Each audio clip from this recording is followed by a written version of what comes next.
Yeah, very good morning to everyone who came to attend the presentation today. I'm Karthik and I'm going to take a webinar on induction motor and drives. So let's move to the next slide. Here it is the table of contents which I'm going to take a presentation today.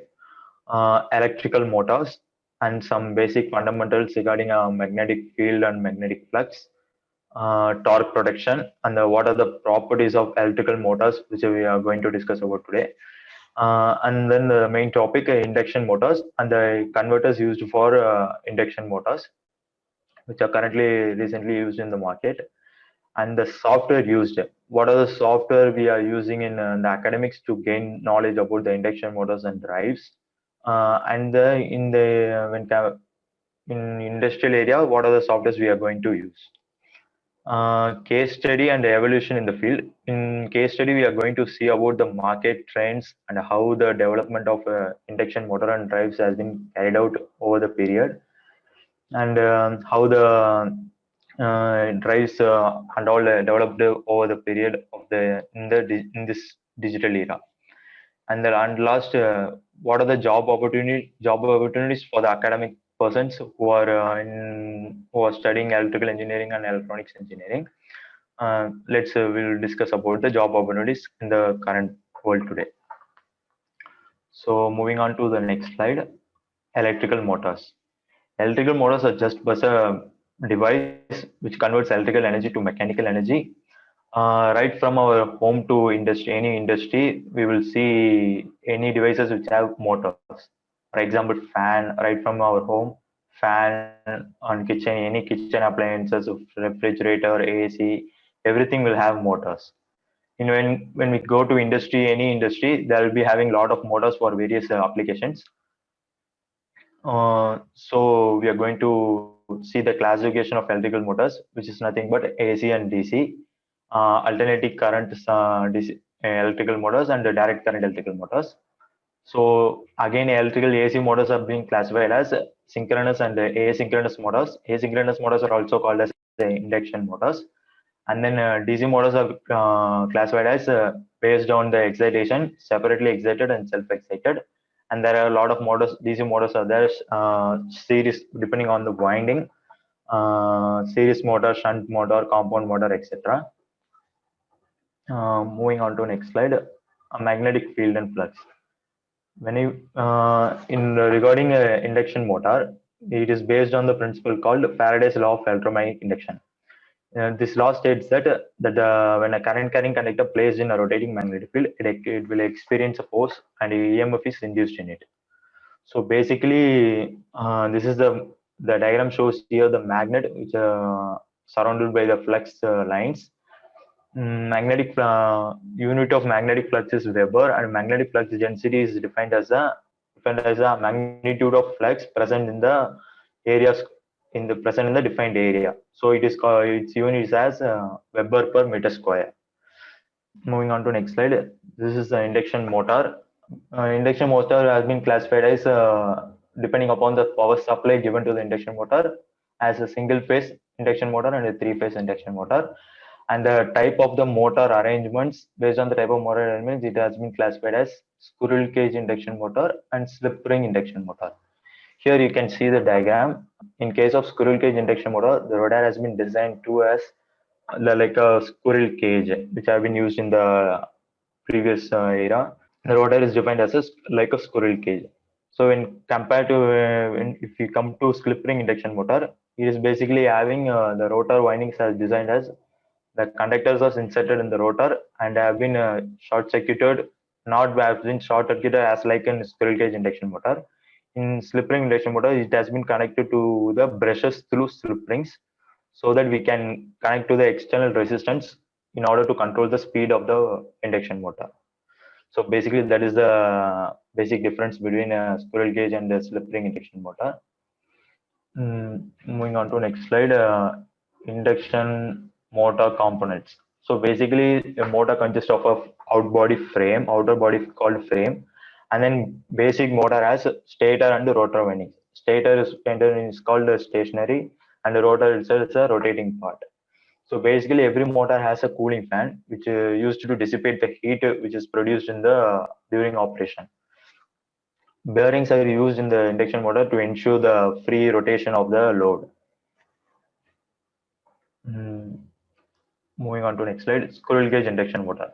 In squirrel cage induction motor, as I said earlier, rotor part has been designed like the cage of the squirrel.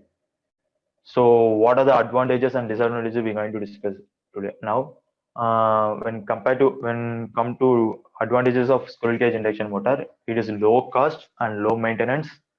Since the rotor has been designed like a squirrel cage, has been a lot of heat regulation. Heat regulation will be there. And what are the disadvantages of squirrel cage induction motor? Are there will be a high starting current and a low starting torque. Since poor speed control will also be there. Where are we going to use squirrel cage induction? What are the applications? Are centrifugal pumps, blowers, lathe machines, and all where we will be using a squirrel cage induction motor. Uh, if you go to slip ring induction motor, it basically has a slip ring and brushes. The rotor winding has been not designed like squirrel cage, but it has a rotate. It has a rotor consists of conductors inserted in the separate slots, which is present in the rotor, and then so there will be high starting torque and low starting current. So there will be good speed control. These are the main advantages of slip ring induction motor. In case of slip ring induction motor, the rotor winding has been connected to external resistance, so that we can control the speed of the motor through slip rings and brushes. What are the disadvantages of slip ring induction motor? Are these are very high cost and maintenance. Since it is also major disadvantages, poor efficiency and poor heat regulation. What are the application of slip ring induction motors? This is mainly used for high inertial loads such as cranes, compressors, lift, hoist, etc., where we are required to move the high inertial loads. So basically, high starting current is required to move the high inertial load. So that it has been slip ring induction motor has been used in conveyors, cranes, compressors, lift, hoist, etc. Moving on to next slide. This is the image of slip ring induction motor. Here you can see the rotor winding three-phase designed in star. It has been connected to the slip rings, and through slip rings and brushes, it has been connected to the external resistance, rotor circuit resistance. Here we can vary the resistance depending upon the what kind of speed you want to for the specific application, so that with the help of the external resistance, we can have good speed control, such as increase and decrease of the speed. Here comes the main component of the induction motor, called slip. Slip is nothing but basically induction motors are asynchronous motor. What is synchronous motor means? The motor would be rotating at the synchronous speed. It's called a synchronous motor. If in case of induction motor, it will be motor will be rotating at a speed slightly less than the synchronous speed. The difference between the synchronous speed and the actually the rotating flux of the rotor, it will be called slip. Basically, it is expressed as a this is difference between slip speed, synchronous speed minus normal speed. It is basically expressed as a ratio. Slip contributes a major part to the induction motor. Moving on to next slide. This is a graph between slip and rotor frequency. Here in x-axis you can see slip and the speed values, and y-axis it is a voltage and hertz. If there is a zero slip, means the motor will be rotating at the synchronous speed. And then if there is a slip of one, the what is one means basically the motor is at standstill. That is called the slip value is will be equal to 1. Here you can see the rotor EMF and the rotor frequency graph. So basically from the graph you can understand that rotor EMF is directly proportional to the slip. So as long as the speed of the motor close to the slip, the rotor you can achieve the speed of the induction to decide speed of the induction motor. Moving on to next slide. This is the torque speed characteristics of induction motor. Basically, this is after the start of induction motor, the slot will be slightly increased, and to reach the max, it will reach the peak torque at certain speed below than the synchronous speed, below than the speed with a slip of below less than 1.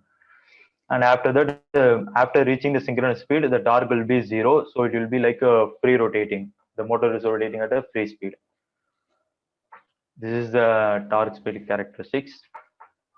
Moving on to next slide. This is called converters for induction motors. Basically, why do we need converters for induction motors? Means because we need a smooth operation of the induction motor, like acceleration, deceleration. Suddenly, you can't start the induction motor, so there will be must be a speed control for various types of application. So based on the converters available in the world today, it has been classified as speed control and variable voltage and constant frequency. In variable voltage and constant frequency, the frequency can be kept constant and the voltage can be varied according to the desired speed. And variable frequency and variable voltage and variable frequency with constant V by F ratio. This is the most desired converter for induction motors. It has been used by varying voltage and varying frequency by maintaining a constant V by F ratio, voltage by frequency ratio. And then field oriented control and direct torque control is used to overcome the disadvantages of using V by F characteristic control. Moving on to next slide. This is variable voltage control. Here you can see by varying the voltage given to the induction motor, single phase or three phase, we can achieve the desired speed of the induction motor. Here you can see the peak torque value of the differs for V voltage 1 and voltage 2 and voltage 3. So like that we can achieve the desired speed for the induction motor, which for various applications. Moving on to next slide. This is the torque speed characteristics for V by F control. So here we can constantly vary the voltage and the frequency to get the desired speed of the induction motor by maintaining the constant V by F ratio. For example, if you give 400 volts at a 50 hertz frequency, if you want to increase the voltage and frequency at the certain proportion, so by maintaining the constant V by F ratio, we can achieve the various speed of the induction motor. This is the T max. This line indicates the T max, and then it gradually decreases by employing a V by F control method. Field oriented control. What are the disadvantages of V by F control? Means there will be not a very smooth operation during acceleration and deceleration. There will be providing some jerk during the start of the motor. So in case of field oriented controlled machine, we are giving as a inputs as a torque component and flux component, so that we can attain instantly we can regulate the speed of the induction motor. This control system actually handles instantaneous electrical quantities such as the voltage and current of the induction motor. By accessing that voltage and current of the induction motor, we can actually we can use design inverter based on field oriented control, so that the speed regulation will be smooth. This makes the control accurate in every working operation. Basically, the induction motor works in a steady state and transient condition whenever depending upon the type of load we are using. So in steady state operation, the speeds should be as smooth as possible. So field oriented control is the best option for steady state and transient operation of the induction motor. Moving to next slide. This is a block diagram of field oriented control. This is the AC motor and the three-phase inverters have been used. In downside, you can see that is a ABC to alpha beta, that is a Clark transformation module, and in left side you can see Park transformation module, which has been converted alpha, beta to D and Q coordinates. D is nothing but the flux coordinate and Q is nothing but a torque coordinate. So two components has been derived from the supply to the AC motor. IA and IB, these are the current components of the two-phase supply, and then ABC are the components of the system voltage and current components. So that we can basically the output of the Clark transformation module will be derived component of alpha and beta. So that has been feed as an input to the Park transformation module, which will give output as D and Q coordinates, torque and flux coordinates. So by having torque and flux coordinates, we can directly control or vary the flux coordinate to get the desired speed. Here in left side, you can see ISQ reference and ISG reference, which is nothing but torque and flux reference. So that the error these two references has been compared with the output of the torque transformation module, and it has been fed to the PI controller. So the output of the PI control will be the voltage reference for torque and the flux components. It has been fed to the Park inverse transformation module, so that it basically converts the DQ coordinates into alpha beta components. So that reference has been fed to the PMW modules, and the required output can be given to the inverter, so that the desired speed of the induction motor we can achieve. This is the entire block diagram for field oriented control. Moving on to next slide. What are the advantages of field oriented control? In case of field oriented control, there will be improved torque response because we have been taking the instantaneous electrical quantities such as voltages and currents. So that has been directly fed to the Park and Clark transformation modules. So then instantly we can control the speed of the motor. Torque control at low frequencies and low speeds. Even at low frequencies and low speeds, we can do the torque control to achieve desired speed. Dynamic speed accuracies. Whenever there is a change in the load, for example, if you want a high speed or low speed, there is a dynamic changes in the load. It will be very useful for having a field-oriented control in based inverter. Reduction in size of motor cost and power consumption, and this employs a four-quadrant operation. Moving on to next slide. Direct torque control. This direct torque control based inverter nothing but it directly controls the torque without a modulator. So the torque response will be much faster. In case of a field oriented control, you will be getting two components such as flux and torque components, so that there will be a shorter response time. Here you can see directly control the motor torque without a modulator. So it basically decouples the torque and flux and controls them independently. That is the basic advantage of direct torque control method. And this is the block diagram for direct torque control method. Here in left side you can see there will be a flux reference and torque reference. And then from induction motor supply side, we can derive the system voltage components and current components to the state of flux and torque estimators. In this torque estimator, basic torque and flux values will be estimated and is well being given to the comparator. In comparator, it will be comparing with the reference value and the current output current value of the induction motor. So basically, it will be fed to this is called hysteresis module, 2-stage and 3-stage hysteresis module. It will be the output of the hysteresis module will be present to the selection table. Selection table is nothing but it will be having values for voltages and for flux and torque components. Basically, I'll be around 1 to 6 values. From the state of flux torque estimator, the flux has been directly given to the selection table, so that it can from the selection table the inverter will choose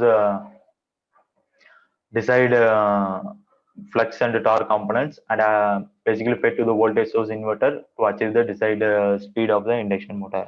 So there will be the torque response for the inverter will be very less. That's how we can achieve the desired speed of the induction motor. There will be very smooth regulation, speed regulation at the starting and the stopping of the induction motor. What are the advantages when compared to FOC? FOC is nothing but field oriented control. Direct control is sensorless. And in case of field oriented control, you will be receiving feedback from the speed of the induction motor. Here there is no sensor used because we can directly refer the torque and flux estimators we are using, so that there will be no issue in using sensors. So it only requires voltage and current. So it reduces cost and improves reliability. Basic advantage of direct control model is it doesn't require any pulse width modulator. So time factor is reduced very drastically when compared to field oriented control. Mm, Basically, it will be less than 2 millisecond. These are the advantages of direct torque control. Major drives used in industries. If you see any industry, if you have any work experience in industry, you can see these are the major drives we'll be using in many small scale and large scale industries.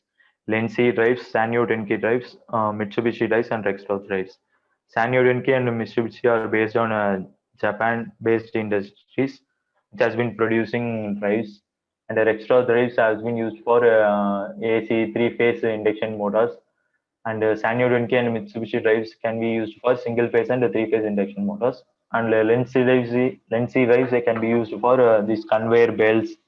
For that is small load application, we can use lens types application, lens type software.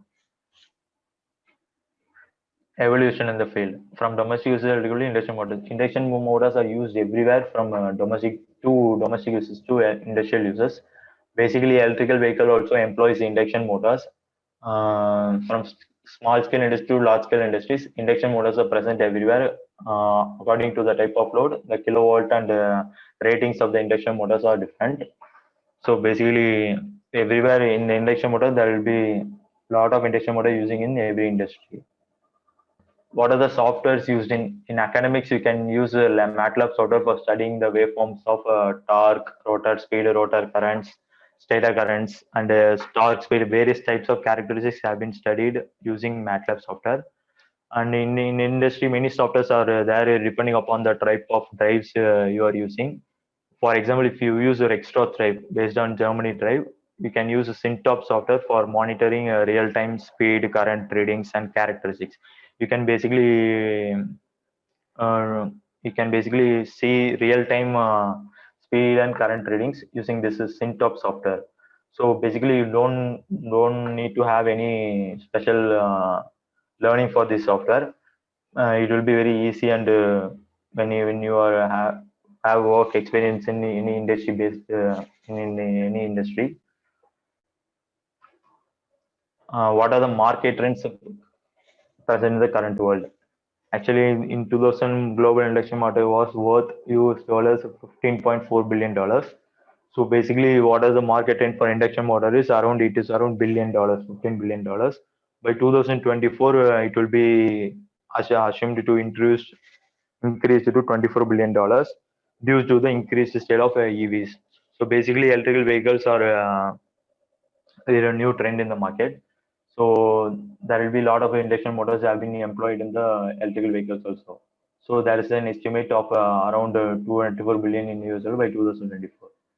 Since there is a lot of climate change activities are going on here to reduce the emission of greenhouse gases and the rising demand of products, induction motors is a very good motor for environment friendly. And then other major factors are affordability, durability, easy functioning, and easy maintenance. So being environment friendly, it is a major greater advantages for tackling climate changing issues. Moving on to the next slide.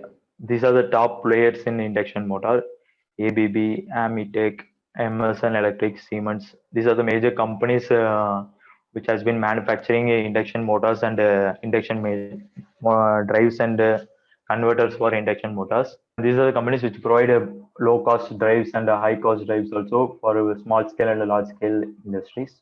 And what are the job categories present in this field? Basically, if you want to get a job in induction motor, if you interested in studying about induction motors and drives, you can be a motor design engineer or a service engineer. Service motor design engineer basically to achieve the torque static characteristics or various characteristics are there to design a stator and rotor winding based on the desired characteristics you need. So it will be a very good opportunity for to be a design engineer. So it will be very good.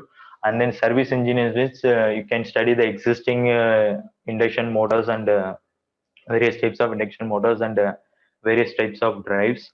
So it will be very useful for servicing both drives, and it will requires very lot of knowledge to service to be in the service field of the induction motors and drives. So basically, if you can see in small and medium scale industries, there will be a department called electrical department and electronics department where you can oversee the maintenance and troubleshooting of induction motors and drives. So that is also a big job category in case of small and medium scale industries. Basically, you can also join the R&D department of various large scale industries where there will be a section called R&D. So you can study and do research on induction motors and what are the different types of drives we can design and use for the future of the world. These are the main job categories for the in this field, induction motor and drives. Thank you.